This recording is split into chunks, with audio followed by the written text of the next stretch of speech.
This is Rahi and welcome to our channel BEd वाले। I hope आप सभी अच्छे होंगे। इस वीडियो में हम फिर से प्रीवियस ईयर को ही डिस्कस करने वाले हैं। जैसा कि मैंने कहा कि पहले हम सारे प्रीवियस ईयर को देखेंगे कि कौन कौन से क्वेश्चंस आए हुए हैं, उसके बाद हम लोग इनको सॉल्व करना भी शुरू करेंगे। अभी मैं बीएड फर्स्ट ईयर के बच्चों के जितने भी प्रीवियस ईयर आए हैं 2016 से 2023 तक के, उन सबको डिस्कस कर रही हूँ। उसके बाद सेकेंड ईयर के बच्चों के मतलब जो भी सब्जेक्ट है उन पर आऊंगी, ठीक है, तो वो भी टेंशन ना लें। तो शुरू करते हैं। जो भी बच्चे एमजेपी आरयू यूनिवर्सिटी से हैं वो यहाँ से देख सकते हैं कि प्रीवियस ईयर में किस तरीके के क्वेश्चंस आते हैं, ठीक है। तो शुरू करते हैं फटाफट से। मैंने इसमें से बहुत सारे क्वेश्चंस कराए हैं और जो नहीं कराए हैं वो मैं करवा दूंगी, ठीक है। और अगर आप लोगों को लगता है कि आप लोगों को कोई टॉपिक नहीं मिल रहा है तो आप लोग कमेंट करके भी बता सकते हैं कि मैम हमें ये टॉपिक नहीं मिल रहा है या ये टॉपिक समझ नहीं आ रहा है, तो हम दोबारा से डिस्कस कर लेंगे। और जो लोग भी कमेंट करके कहते हैं कि मैम हमें ये टॉपिक चाहिए, तो हाँ, आप लोग भी थोड़ा सा पेशेंस रखिए, हम सभी चीजों को डिस्कस करेंगे, कोई टेंशन वाली बात नहीं है, ठीक है। क्योंकि जो बीएड का हम कह सकते हैं सिलेबस है वो बहुत ज्यादा ब्रॉड है ना, तो उसे एक दिन में खत्म नहीं किया जा सकता या एक दिन में डिस्कस नहीं किया जा सकता है। जैसे कि मैंने कहा कि अगर किसी को लगता है कि वो एक दिन में पढ़ के पास हो जाएगा, तो हाँ, वो सिर्फ पास ही हो पाएगा, उसके नंबर अच्छे नहीं आ पाएंगे, है ना। कहीं आप लोगों को प्राइमरी में ले लिया गया और आपको एस्टेट जैसे एग्जाम देने पड़े तो वहां पे तो आपके नंबर भी जुड़ते हैं, तो क्यों चांस लेना, क्योंकि जिंदगी में आप बार बार तो बीएड करने बैठेंगे नहीं। तो आपको क्या करना है, लगातार मेहनत करनी। और कहीं ना कहीं किसी एक अच्छे इंसान ने कहा है कि मेहनत कभी बेकार नहीं जाती है। तो शुरू करते हैं आज के इस वीडियो को, फटाफट से डिस्कस कर लेते हैं, ठीक है। जैसे कि पहला क्वेश्चन है। अब देखिए, ये जो कंटेम्प्रेरी इंडियन एजुकेशन है ये आपका सेकेंड पेपर है, ठीक है, बीएड फर्स्ट ईयर के बच्चों के लिए बता रही हूँ। और ये 2023 का प्रीवियस ईयर हम सॉल्व कर रहे हैं। ये क्या है, ये 80 नंबर का पेपर है। वैसे तो मैं बता दूं, लास्ट टाइम पे आपको दो पेपर बहुत ज्यादा परेशान करेंगे। एक तो paper 6 gender school and society, अगर आपने पढ़ लिया तो आपके लिए बहुत आसान होगा। लेकिन अगर आप मॉडल से पढ़ने जाएंगे पहली बार तो आपको थोड़ी सी समस्या का सामना करना पड़ सकता है, क्योंकि मैंने जो मॉडल देखे हैं उसमें प्रॉपर तरीके से नहीं दिया होता है, ठीक है। और जो पेपर 5th है वो तो आपके सर के ऊपर से ही जाने वाला है, इसमें कोई दो राय नहीं है। तो आप लगातार पढ़ते रहिए, ठीक है। और दूसरी बात यह है कि जो साइंस साइड वाले बच्चे होते हैं उन्हें ये पेपर जो कंटेम्प्रेरी इंडियन एजुकेशन है वो बहुत ज्यादा दिक्कत करता है, क्योंकि इसमें पूरी हिस्ट्री दी हुई है ना, या फिर हम कह सकते हैं कॉन्स्टिट्यूशन दिया गया है। तो हम ये देखते हैं कि उन लोगों को बहुत ज्यादा प्रॉब्लम होती है जो बीएससी करके आते हैं, या फिर वो बच्चे जो ग्रेजुएशन करके तो आए हैं लेकिन जिनके पास हिस्ट्री नहीं रही है।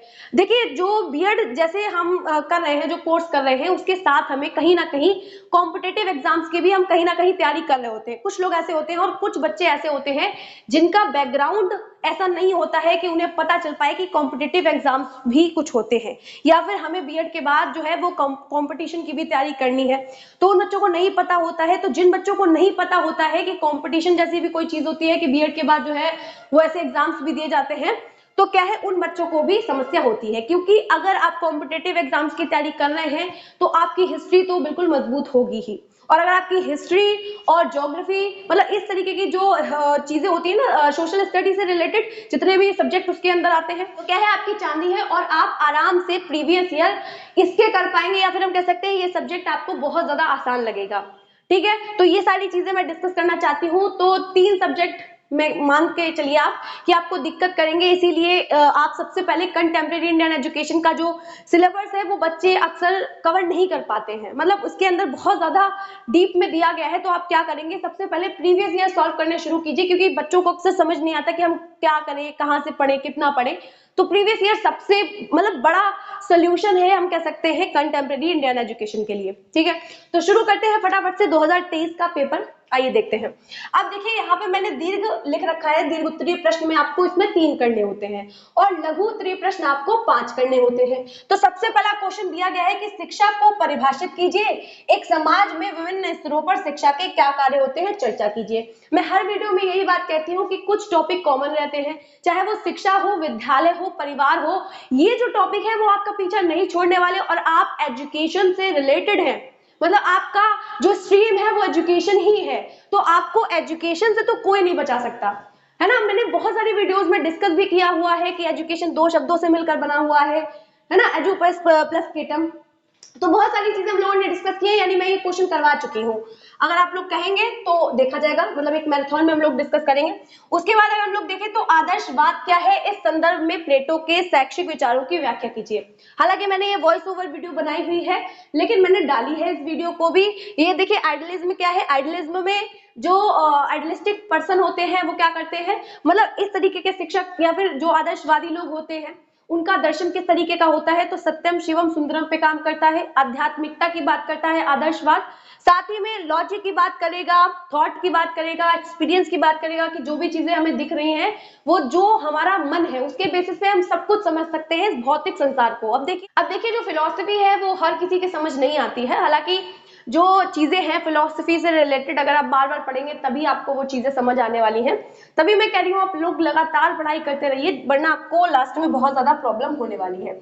और प्लेटो के जो विचार है उनको भी हम लोगों ने डिस्कस किया हुआ है, हालांकि वॉइस ओवर वीडियो है, अगर आप लोग बोलेंगे तो मैं एक बार फिर से बोर्ड पे डिस्कस कर लूंगी। ओके, उसके बाद अगर हम बात करें सामाजिक परिवर्तन से आप क्या समझते हैं, सामाजिक परिवर्तन में शिक्षक की भूमिका, इस क्वेश्चन को भी मैंने डिस्कस किया हुआ है। अच्छा एक बात और है, मैंने जितनी भी प्लेलिस्ट बनाई हुई है उन सभी में मैंने कोई ना कोई टॉपिक डिस्कस किया हुआ है, क्योंकि ये जो हमारा बीएड जैसा कोर्स है उसमें क्या है सारे सब्जेक्ट एक दूसरे में कंबाइन है, सारे ही मतलब कुछ टॉपिक ऐसे होंगे जो सब में मिलेंगे, मैंने हमेशा से ही कहा है। तो क्या है मैंने एक प्लेलिस्ट में नहीं अगर पढ़ाया होगा तो मैंने किसी दूसरी प्लेलिस्ट में बना रखा होगा किसी दूसरे सब्जेक्ट की, तो आप लोग चेक कीजिएगा, आप लोगों को कहीं ना कहीं ये टॉपिक जरूर मिल जाएंगे। ठीक है, उसके बाद अगर हम लोग बात करें तो एक भारतीय नागरिक के लिए भारतीय संविधान में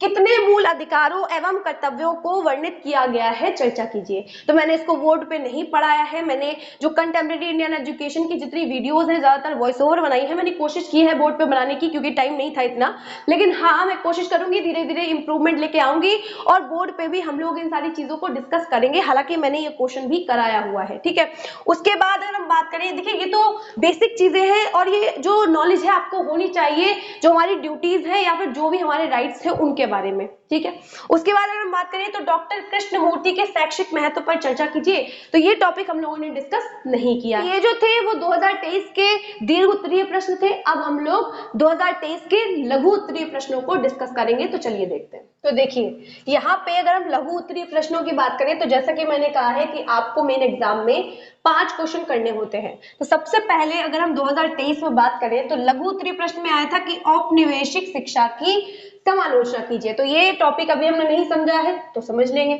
दूसरा दिया गया है कि महात्मा गांधी के शैक्षिक विचारों को संक्षेप में बताइए।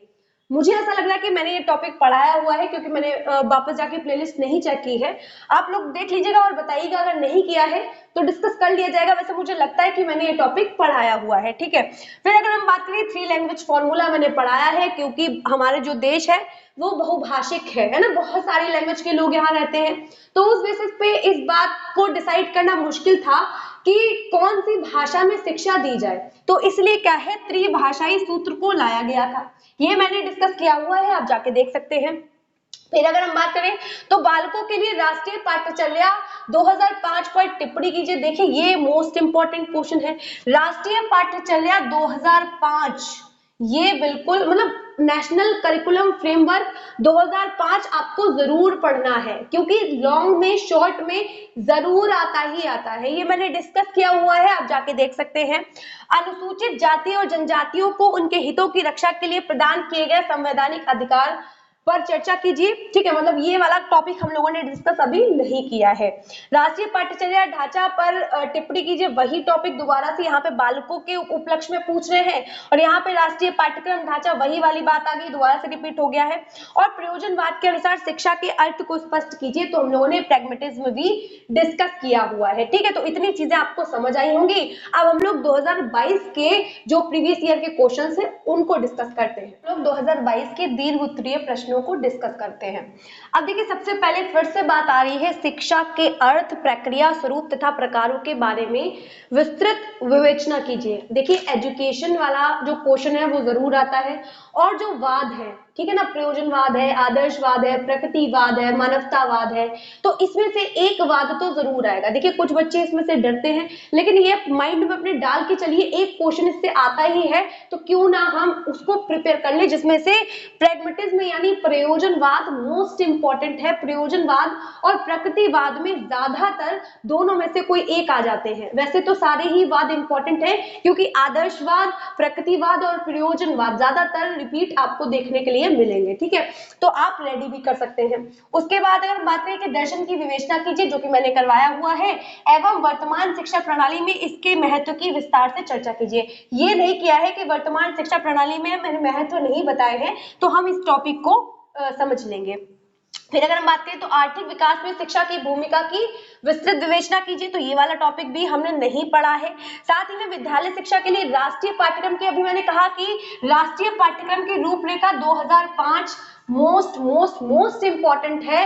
नेशनल करिकुलम फ्रेमवर्क 2005 को जरूर पढ़ के जाइएगा, आपको शॉर्ट में लॉन्ग में कहीं ना कहीं ये जरूर देखने के लिए मिलेगा, तो ये वाला मैंने कराया हुआ है। साथ ही में ग्लोबलाइजेशन यानी वैश्वीकरण को परिभाषित कीजिए, वैश्वीकरण की प्रक्रिया में शिक्षा की भूमिका, इससे संबंधित मैंने लिबरलाइजेशन करवाया हुआ है, इसको भी मैं जल्दी ही डिस्कस कर लूंगी, कोई टेंशन वाली बात नहीं है। तो अब हम लोग क्या करेंगे, देखिए जो भी टॉपिक नहीं है उनको हम लोग डिस्कस करेंगे। ठीक है, अब देखिए 2022 के लघु उत्तरीय प्रश्नों को हम लोग डिस्कस करते हैं। उत्तरीय प्रश्नों में सबसे पहला प्रश्न क्या है, सामाजिक परिवर्तन के कारक तथा बाधक तत्वों को संक्षेप में समझाइए। देखिए ये वाला जो क्वेश्चन है, सामाजिक परिवर्तन में शिक्षा की भूमिका या सामाजिक परिवर्तन किस तरीके से आता है, या कारक या बाधक तत्व जो भी है, तो ये इंपॉर्टेंट है क्योंकि ये कई बार आता है ना, क्योंकि शिक्षा किस तरीके से बदल सकती है समाज को, उससे रिलेट कर रहा है, तो ये इंपॉर्टेंट क्वेश्चन है और कई बार आया हुआ है और मैंने करवाया भी है।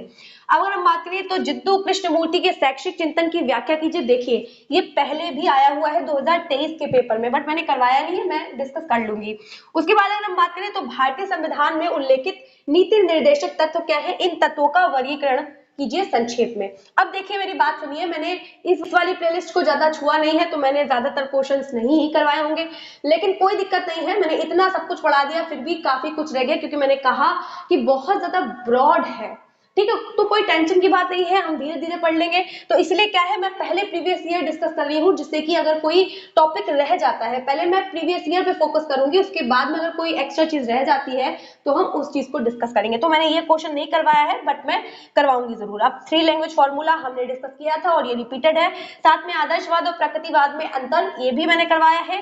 और एनईपी 1986, हालांकि मैंने किसी मतलब एक साथ वीडियो में डिस्कस की हुई है एनईपी को, लेकिन मैंने अलग से डिस्कस नहीं किया है, तो मैं इसको अलग से डिस्कस कर लूंगी। साथ में ज्ञान आयोग 2005, मैंने इस चीज को भी डिस्कस किया हुआ है, जो भी ज्ञान आयोग है। ठीक है, तो मैंने ये सारी चीजें डिस्कस की हुई हैं, जो नहीं की हैं वो मैं डिस्कस कर लूंगी। तो अब हम लोग 2019 के पेपर को डिस्कस करेंगे, क्योंकि 2020 और 21 में जो बच्चे थे उन्होंने फर्स्ट ईयर में एग्जाम नहीं दिया था, क्योंकि कोविड का दौर था, इसीलिए हम लोग अब 2019 के पेपर को डिस्कस करेंगे।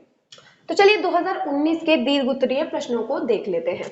अब सबसे पहला प्रश्न आ रहा है कि प्रजातंत्र से आप क्या समझते हैं, राष्ट्रीय एकता के मार्ग में कौन कौन सी बाधाएं आती हैं तथा इन बाधाओं को आप कैसे दूर कर सकते हैं। तो मैंने ये क्वेश्चन करवाया हुआ है जनतंत्र। ठीक है, तो ये सारी चीजें डिस्कस की है मैंने। उसके बाद अगर हम बात करें मानवतावाद से आप क्या मतलब आपका क्या तात्पर्य है, तो मैंने भी बताया जितने भी वाद है उसमें से कोई ना कोई जरूर आएगा। ठीक है, ज्यादातर रिपीट होने वाले मैंने बता ही दिए हैं, आदर्शवाद, प्रकृतिवाद और प्रयोजनवाद। प्रयोजनवाद तो बहुत बार आता है, ठीक है, लेकिन मैंने मानवतावाद भी डिस्कस किया हुआ है कि मानवतावादी दर्शन के अनुसार उद्देश्य शिक्षण विधियां तथा पाठ्यक्रम संबंधी विचारों को स्पष्ट कीजिए। उसके बाद अगर हम बात करें तो वैश्वीकरण, देखिए ये बार बार वही क्वेश्चन रिपीट हो रहे हैं, अगर आप देख पा रहे हो, तो अगर कोई प्रीवियस ईयर भी करके चला जाता है तब भी वो अच्छे मार्क्स या अच्छी परसेंटेज बना सकता है। अब देखिए अगर हम बात करें वैश्वीकरण से आप क्या समझते हैं, शिक्षा पर वैश्वीकरण के प्रभाव को स्पष्ट कीजिए।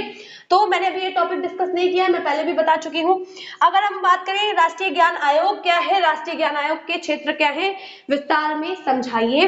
तो ये क्वेश्चन मैंने डिस्कस नहीं किया है और ये रिपीटेड है, जैसे कि मैं पहले बता चुकी हूँ। सामाजिक परिवर्तन क्या है, सामाजिक परिवर्तन के कार्य, विद्यालय की भूमिका, ये क्वेश्चन मैंने डिस्कस किया हुआ है। ठीक है, तो अब हम लोग ये देखेंगे 2019 में आए हुए लघु उत्तरीय प्रश्नों को। अभी देखिए मानवीय जीवन में शिक्षा के कार्य है, विवेचना कीजिए। अब देखिए यहाँ पे ये क्वेश्चन घुमा के दिया गया है, बेसिकली यहाँ पे शिक्षा के कार्य ही पूछे गए हैं। ठीक है, उसके बाद तो मैंने करवाया है प्राचीन भारतीय शिक्षा की प्रमुख विशेषताएं कौन कौन सी है, विस्तृत व्याख्या कीजिए। ये भी आप लिख लेंगे क्योंकि मैंने करवाई हुई है। ठीक है, उसके बाद अगर हम बात करें विवेकानंद के अनुसार शिक्षा दर्शन को स्पष्ट कीजिए, तो मैंने ये भी करवाया हुआ है। साथ ही में भारतीय संविधान के अंतर्गत कौन से बाल अधिकार है, वर्णन कीजिए। तो शायद मैंने ये नहीं करवाया, वो भी मैं शायद कह रही हूँ, हो सकता है मैंने करवाया हो। भाषा संदर्भ क्या है, संक्षिप्त वर्णन कीजिए, ये भी नया क्वेश्चन है, तो मैंने ये नहीं करवाया है। महिला सशक्तिकरण मैंने करवाया है, लेकिन आप इस महिला सशक्तिकरण मैंने करवाया है, लेकिन आपको जेंडर स्कूल एंड सोसाइटी वाली प्लेलिस्ट में जाके देखना पड़ेगा, तो मैंने ये वहां करवाया है। और एक मोस्ट इंपॉर्टेंट जो टॉपिक है या फिर हम कह सकते हैं क्वेश्चन है, वो ये है कि शिक्षा और दर्शन में संबंध। मैंने अभी ये नहीं करवाया है कि फिलोसफी और एजुकेशन में क्या रिलेशन है, लेकिन ये इंपॉर्टेंट क्वेश्चन है, मैं जरूर करवाऊंगी, कोई टेंशन नहीं है। हम बात करेंगे 2018 के क्वेश्चंस की। यहाँ पे दिया गया है कि समय और स्थान के संबंध में शिक्षा के अर्थ, प्रकृति एवं उद्देश्य। तो बच्चे ना इस बात को देख के कंफ्यूज हो जाते हैं कि समय और स्थान के संबंध में आपको कंफ्यूज करने के लिए लिखा गया है। यहाँ पे भी शिक्षा ही पूछा गया है और आप लगातार देख रहे हैं कि हमने अभी इससे पहले 3 ईयर के आए हुए क्वेश्चंस को डिस्कस किया है, लेकिन बार बार शिक्षा को पूछा जा रहा है, तो कितना ज्यादा इंपॉर्टेंट क्वेश्चन है ये, और मैंने करवाया है। देखिए तो प्रकृतिवाद, जो उसका प्रकृतिवाद का दर्शन है, देखिए यहाँ पे क्वेश्चन आया है। साथ ही में शिक्षा प्रणाली में इसके महत्व, ये क्वेश्चन भी मैंने करवाया हुआ है। सामाजिक परिवर्तन में शिक्षा की भूमिका, सॉरी यहाँ पे लिखा हुआ है शिक्षा की भूमिका, तो मैंने ये क्वेश्चन नहीं करवाया है। राष्ट्रीय ज्ञान आयोग 2006-2009 की सिफारिशें, तो मैंने ये क्वेश्चन करवाया हुआ है। राष्ट्रीय एकीकरण को परिभाषित कीजिए, प्रक्रिया में शिक्षा का योगदान, ये क्वेश्चन नहीं करवाया है, बट मैं करवा दूंगी। अब लघु उत्तरीय प्रश्नों में अगर हम देखें तो शिक्षा के कार्य मैंने करवाए हैं। शिक्षा एवं दर्शन में संबंध, मैंने अभी कहा ये मोस्ट इंपॉर्टेंट क्वेश्चन है, क्योंकि ये आता जरूर है, चाहे लॉन्ग में है चाहे शॉर्ट में है। मैंने अभी करवाया नहीं है, बट मैं करवा दूंगी। उदारीकरण, निजीकरण और वैश्वीकरण का शिक्षा पर प्रभाव, तो मैंने उदारीकरण करवाया हुआ है और मैंने निजीकरण और वैश्वीकरण नहीं करवाया है, क्योंकि ब्रॉड है बहुत ज्यादा जो हमारा सिलेबस है, तो कोई दिक्कत नहीं है, जो नहीं करवाया है वो करवा दिया जाएगा। शिक्षा का अधिकार अधिनियम 2009 मैंने करवाया है। अनुसूचित जातियों और जनजातियों हितों की रक्षा के लिए कौन से संवैधानिक प्रावधान बनाए गए हैं, ये मैंने नहीं करवाया, क्योंकि ये प्रीवियस ईयर में आया हुआ है और दोबारा से रिपीट हुआ है। शिक्षा में मॉन्टेसरी का योगदान मैंने करवाया है और समन्वित बाल विकास योजना भी मैंने करवाया हुआ है, ये क्वेश्चन, ठीक है। तो अब हम डिस्कस करेंगे 2017 के क्वेश्चंस को। ये दीर्घ उत्तरीय प्रश्नों में सबसे पहला प्रश्न आता है, शिक्षा को परिभाषित कीजिए, विभिन्न धारणाओं व कार्यों का भी विस्तार से वर्णन कीजिए, ठीक है। तो ये क्वेश्चन करवाया हुआ है मैंने। फिर दूसरे की बात करें तो वैदिक कालीन जो शिक्षा है उसके प्रमुख उद्देश्य, ये मैंने करवाया है। वर्तमान में एक प्रभावशाली राष्ट्रीय प्रणाली विकसित करने के लिए किस सीमा तक उनका प्रयोग किया जा सकता है। अपना भी कुछ कॉमन सेंस डालिए, क्योंकि इस तरीके के क्वेश्चन आपको मिलेंगे जहां आपको फंसने की जरूरत होगी, है ना। वहां पे आपको थोड़ा सा माइंड लगाना है, क्योंकि वो आपका IQ देखना चाहते हैं कि आप उस पॉइंट ऑफ व्यू से कैसे सोचते हैं, है ना। तो वैसे मैंने ये क्वेश्चन करवाया हुआ है। हम बात करें, अगर आपको लगता है आप पूरा पूरा रट के चले जाएंगे तो ऐसा पॉसिबल हो ही नहीं सकता, तो आप एक अच्छे टीचर नहीं बन सकते हैं, क्योंकि आप बिल्कुल रटा रटाया वैसे लिख देंगे तो काम नहीं चलने वाला है ना। आपको कुछ तो क्रिएटिव करना पड़ेगा। अब अगला अगर क्वेश्चन देखें तो फिर से रिपीट हुआ है प्रयोजनवाद, तीसरी बार रिपीट हुआ है ये। सिद्धांत शिक्षा पर इसका क्या प्रभाव है, वो भी मैंने डिस्कस किया हुआ है। साथ में फोर्थ क्वेश्चन देखें कि भारतीय शिक्षा आयोग की सिफारिशें प्राथमिक शिक्षा में इसके सुझाव क्या है। विषमता क्या है, भारतीय समाज में विद्यमान शैक्षिक विषमताओं को मतलब वर्णित कीजिए और साथ में इसको कैसे दूर किया जा सकता है, ये भी बताइए। तो मैंने विषमता वाला क्वेश्चन डिस्कस नहीं किया है, इसको हम डिस्कस कर लेंगे। अब लघु उत्तरीय प्रश्नों में देखें तो भारतीय संविधान की प्रस्तावना और संवैधानिक जो संविधान में शिक्षा संबंधी प्रावधान है उनको भी लिखना है। तो मैंने डिस्कस किया हुआ है कि भारतीय संविधान की जो प्रस्तावना है उसको मैंने डिस्कस किया हुआ है, लेकिन मैंने इससे संबंधित शिक्षा संबंधी जो प्रावधान है वो मैंने डिस्कस नहीं किए हैं, तो मैं डिस्कस कर लूंगी। साथ ही में शिक्षा दर्शन का गत्यात्मक पहलू है, ये आपको एक दिया गया है, इसको आपको एक्सप्लेन करना है, साथ में शिक्षा व दर्शन में संबंध बताना है। उसके बाद अगर हम बात करें तो जो संशोधित NEP है 1992, ये मैंने डिस्कस की हुई है। साथ ही में राष्ट्रीय ज्ञान आयोग 2005, ये भी मैंने डिस्कस किया हुआ है। राष्ट्रीय एकता के अर्थ को स्पष्ट कीजिए, साथ में राष्ट्रीय एकता की स्थापना में शिक्षा का क्या कार्य है, ये मैंने डिस्कस नहीं किया है, नहीं किया तो कर लिया जाएगा। अब छठा क्वेश्चन देखिए कि माध्यमिक शिक्षा के पाठ्यक्रम के व्यवसायीकरण की आवश्यकता एवं महत्व, ये वाला क्वेश्चन हमने डिस्कस नहीं किया है। शिक्षा और विज्ञान में संबंध बताना है और देश के लिए विज्ञान क्यों आवश्यक है, ये भी क्वेश्चन नया है और पहली बार आया है, तो मैंने ये क्वेश्चन नहीं करवाया है। आई होप इतनी चीजें आपको समझ आ रही होंगी। तो अब हम लोग 2016 के क्वेश्चन को डिस्कस करते हैं। ये दीर्घ उत्तरीय प्रश्नों में सबसे पहले फिर से वही क्वेश्चन रिपीट हुआ है, शिक्षा के संप्रत्यों को बताइए, प्रकृति को बताइए और भारतीय संविधान में शिक्षा के संवैधानिक प्रावधान को। बार बार वही रिपीट हो रहे हैं क्वेश्चन। अगर आप लोग प्रीवियस ईयर करके चले जाते हैं, आप लोगों को 75 से ऊपर परसेंटेज लाने से कोई नहीं रोक सकता, ये तो बात सच है। अब देखिए यहाँ पे अगर हम बात करें तो प्रकृतिवाद क्या है, मैंने पहले ही कहा है प्रकृतिवाद की शिक्षा पर प्रभाव क्या है, तो ये हमने डिस्कस किया हुआ है। अगला देखें तो शिक्षा का निजीकरण हमारी शिक्षा प्रणाली पर इसके प्रभाव क्या है, तो ये क्वेश्चन मैंने डिस्कस नहीं किया है।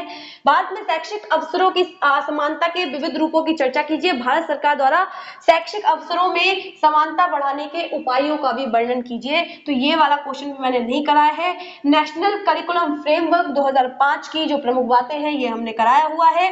उत्तरीय प्रश्नों की बात करें तो सबसे पहले बात आती है सामाजिक विकास निमित्त शिक्षा के कार्यों पर प्रकाश डालिए, ये नया क्वेश्चन है जो कि मैंने नहीं करवाया है। रविंद्रनाथ टैगोर के शैक्षिक विचारों शिक्षा के उद्देश्यों की चर्चा कीजिए, ये मैंने करवाया हुआ है। सामाजिक परिवर्तन में शैक्षिक समानता की भूमिका, ये क्वेश्चन भी मैंने करवाया हुआ है। शिक्षा में उदार प्रवृत्ति के प्रभाव, ये मैंने नहीं करवाया है। राष्ट्रीयता की शिक्षा के लाभ, ये भी मैंने नहीं करवाया हुआ है। कौशल विकास में व्यावसायिक शिक्षा की भूमिका, ये भी मैंने नहीं करवाया है। और बहुआयामी शिक्षा, ये मैंने नहीं करवाया हुआ है। क्वेश्चंस मैंने करवाए हैं और कुछ क्वेश्चंस मैंने नहीं करवाए हैं क्योंकि बहुत ज्यादा ब्रॉड है सिलेबस, आप सभी जानते हैं। मैंने इतना कुछ डाल रखा है, उसके बाद भी मैंने क्वेश्चंस को यहाँ पे प्रीवियस ईयर को सॉल्व किया है, तो इतने सारे क्वेश्चंस थे जो मैंने नहीं करवाए हैं। और सच बताऊं तो मेरा उद्देश्य भी यही था कि जब मैं प्रीवियस ईयर को सॉल्व करूं तो मैं ये देख लूं एक बार सरसरी नजर से कि मैंने कौन कौन से टॉपिक अब तक नहीं पढ़ाए हुए हैं या कौन से टॉपिक छूट रहे हैं जो इंपॉर्टेंट है, उनको पहले करवाया जाए ताकि पेपर आने से पहले आप लोगों तक चीजें पहुंच जाए। तो आई होप आप लोगों को ये चीजें समझ आ रही होंगी। इनका PDF है, आप लोगों को अगर चाहिए हो तो डिस्क्रिप्शन में लिंक मैं आप लोगों को दे दूंगी, वहां जाके आप लोग ले सकते हैं। तो अगर आप लोगों को वीडियोस अच्छी लगा करे तो मोटिवेट करने के लिए आप लोग वीडियो को लाइक कर दिया कीजिए, चैनल को सब्सक्राइब कर लीजिए क्योंकि आप लोगों को बहुत सारी इन्फॉर्मेशन मिलने वाली है। वीडियो अच्छी लगी हो तो लाइक जरूर कीजिएगा, ठीक है। मिलते हैं इसी तरीके की मोर वीडियोस के लिए, तब तक के लिए जय हिंद।